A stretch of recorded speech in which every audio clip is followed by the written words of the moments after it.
কিরে বন্ধু, আজকে যাবি না জুয়া খেলতে? না রে বন্ধু, আমার কাছে কোনো টাকা পয়সা নেই, তুই আজকে যা। আরে বন্ধু, মন খারাপ করিস না, টাকা নেই তো কি হয়েছে, আমি তো আছি। তোর কাছে কি টাকা আছে? আরে না, বাপের ফোন তো আছে। তাইলে আর চিন্তা কি, ফোন বেচে জুয়ো খেলে আসি। দেরি হয়ে যাচ্ছে, চল তাড়াতাড়ি যাই।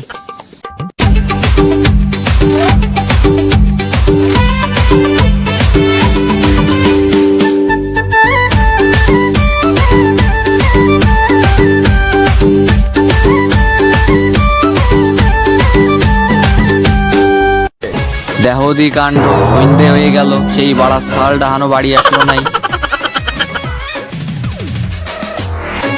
এদিকে আমার পরানটা ভারই যাচ্ছে, ছোট শালির সাথে কথা না কতি পাইরে, সেই দিক কি ওর খেয়াল আছে?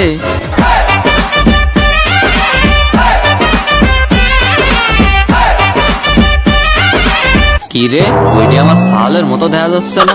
এই সুমিন্দির সাল মোবাইল না সারে হনি মাল খাচ্ছে, আজ ওর একদিন কি আমার একদিন।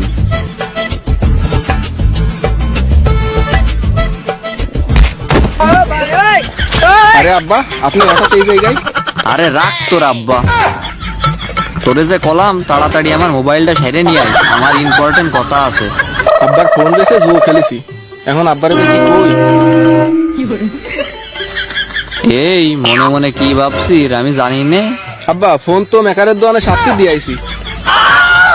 কই খলিল মিয়া যে কলো তুই 1 মাসের মধ্যে ওর দুহানে 30 মানার মধ্যেই যাইসনি।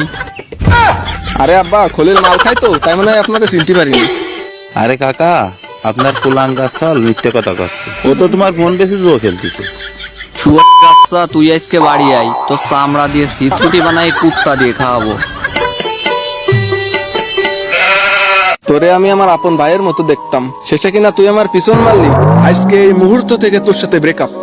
আরে বন্ধু, রাগ করিস নে, তোর তো উপকারই করলাম। তুই আমার উপকার করলি না, গুদ মারলি, তা ভালো এটাই জানি।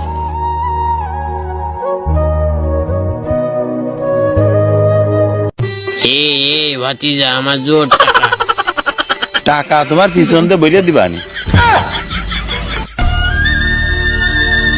এটা আমি কি করলাম? বন্ধুদের পাল্লায় পড়ে জুয়ো খেলে নিশ্চয় হয়ে গেলাম।